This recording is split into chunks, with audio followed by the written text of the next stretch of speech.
Hello, friends of Samuel's Public Library. Miss Patty here. So good to see you.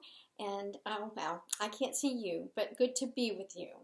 And this is Toodles. He's feeling a little shy. Toodles the turtle. Some of you probably recognize him from our story times. So let's see. Can you come out and say hello? Okay. There he is saying hello to all of you.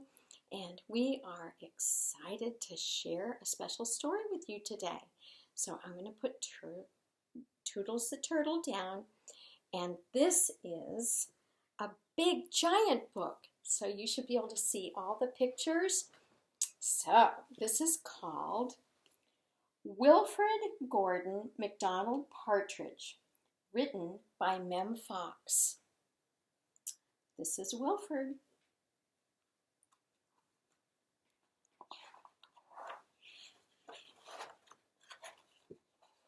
Go.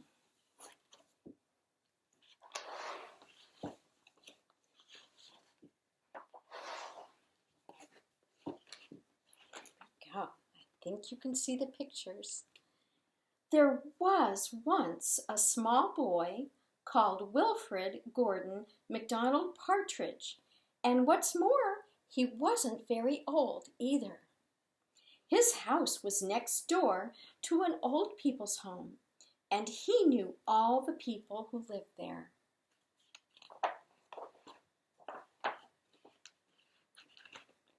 He liked Mrs. Jordan, who played the organ. He listened to Mr. Hoskin, who told him scary stories. He played with Mr. Tippet, who was crazy about cricket. He ran errands for Miss Mitchell, who walked with a wooden stick. He admired Mr. Drysdale, who had a voice like a giant.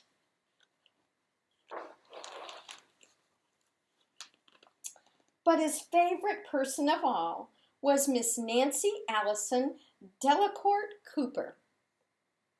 She had 4 names, just like him. 4. He called her Miss Nancy and told her all his secrets. She looks friendly. One day, Wilfred Gordon heard his mother and father talking about Miss Nancy. "Poor old thing," said his mother. "Why is she a poor old thing?" asked Wilfred Gordon. "Because she's lost her memory," said his father. "It isn't surprising," said his mother. "After all, she is 96.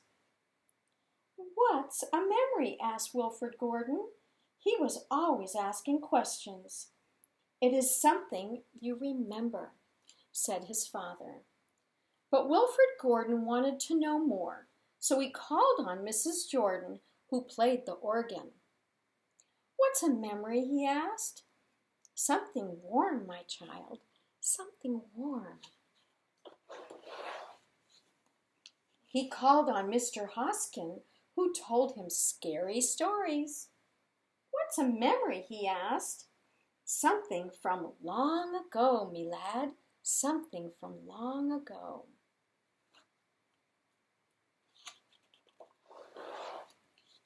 He called on Mr. Tippet, who was crazy about cricket. "What's a memory?" he asked. "Something that makes you cry, my boy, something that makes you cry." He called on Miss Mitchell, who walked with a wooden stick. "What's a memory?" he asked. "Something that makes you laugh, my darling, something that makes you laugh." He called on Mr. Drysdale, who had a voice like a giant.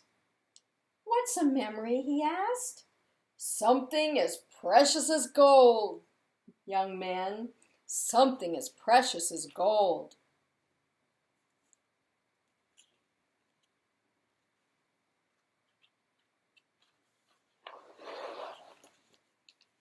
So Wilfred Gordon went home again to look for memories for Miss Nancy, because she had lost her own.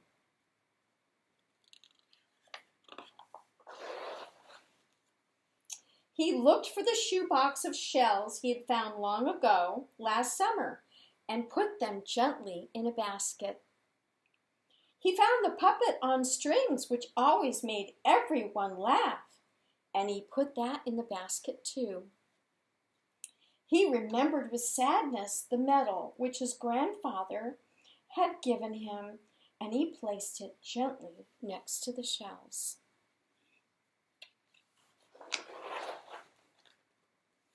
Next, he found his football, which was as precious as gold. And last of all, on his way to Miss Nancy's, he went into the hen house and took a fresh, warm egg from under a hen. Then Wilfred Gordon called on Miss Nancy and gave her each thing one by one. "What a dear, strange child to bring me all these wonderful things," thought Miss Nancy. Then she started to remember.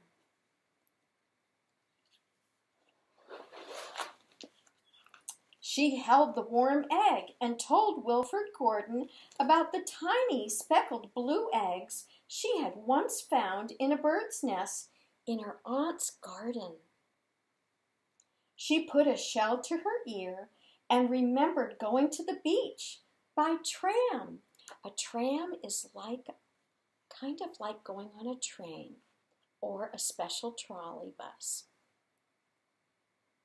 And how she had felt in her button-up boots.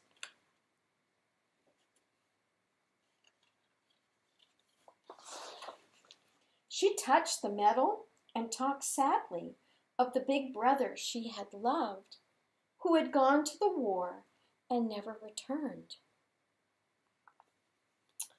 She smiled at the puppet on strings and remembered the one she had shown to her sister, and how she had laughed with her mouth full of porridge.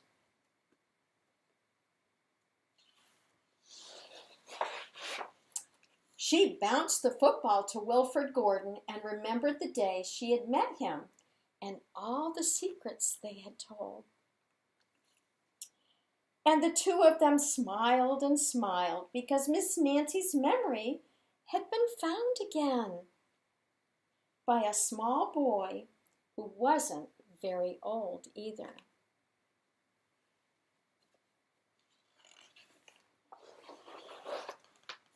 The end.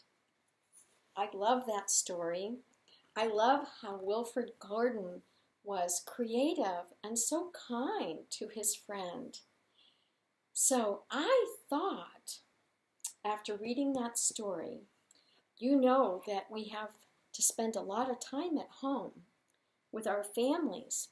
But there are people like Miss Nancy who are in an old people's home, a nursing home, and cannot even have visitors right now. And I think they're lonely and they miss seeing children. Many of them are grandma and grandpas and just like me, and they want to see children. And so, since we can't visit them, I thought we could make some fun cards.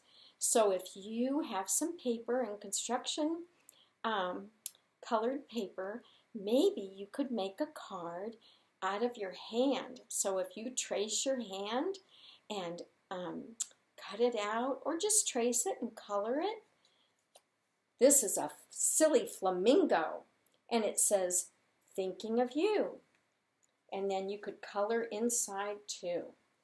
This one is a little butterfly with two hands, fluttering by with a happy hello. And this one is a silly little fish, swimming by to say hello. So these are just some ideas, but if you trace your hand, I bet you can think of animals or other creatures, things to make from it. So I have one more story for you that I thought was really great. So, people don't bite people.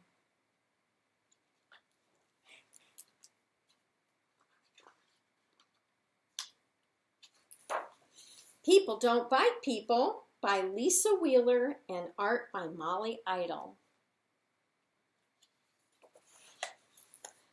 It's good to bite a carrot. It's good to bite a steak. It's bad to bite your sister. She's not a piece of cake. I know you wouldn't bite your sister. It's good to bite a biscuit. It's good to bite a plum. It's bad to bite your brother. He's not a piece of gum, 'cause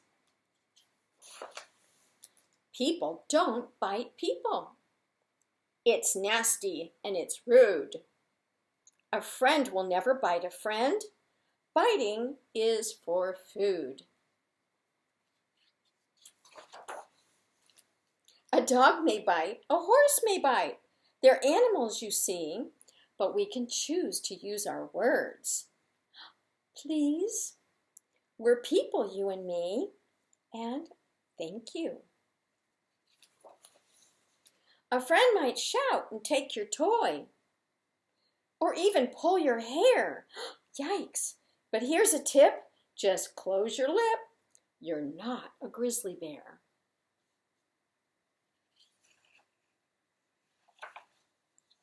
Oh, people don't bite people no matter what their mood. A friend will never bite a friend. Biting is for food. Some people bite their bottom lips. Some chew their ponytails. Some people tell you, bite your tongue. Some people bite their nails. It's gross to bite the skin you're in, but worse to bite another. Do not attack. Go get a snack. It's bad to bite your mother.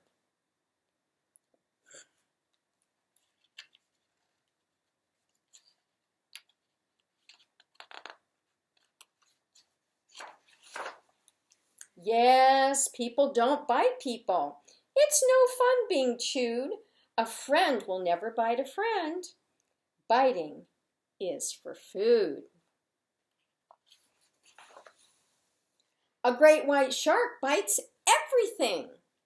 A gray wolf bites a bone. But what you chew is up to you. Your chompers are your own. You're not a shark, you're not a wolf, but sometimes you get mad. Let it go, just say no. It's bad to bite your dad.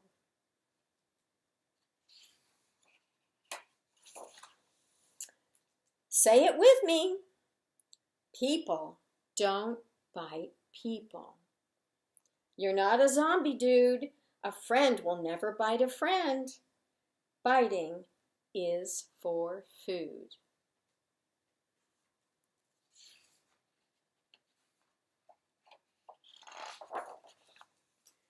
Puppies bite and babies bite. They're much too young to know, but you grow bigger every day and know where teeth should go.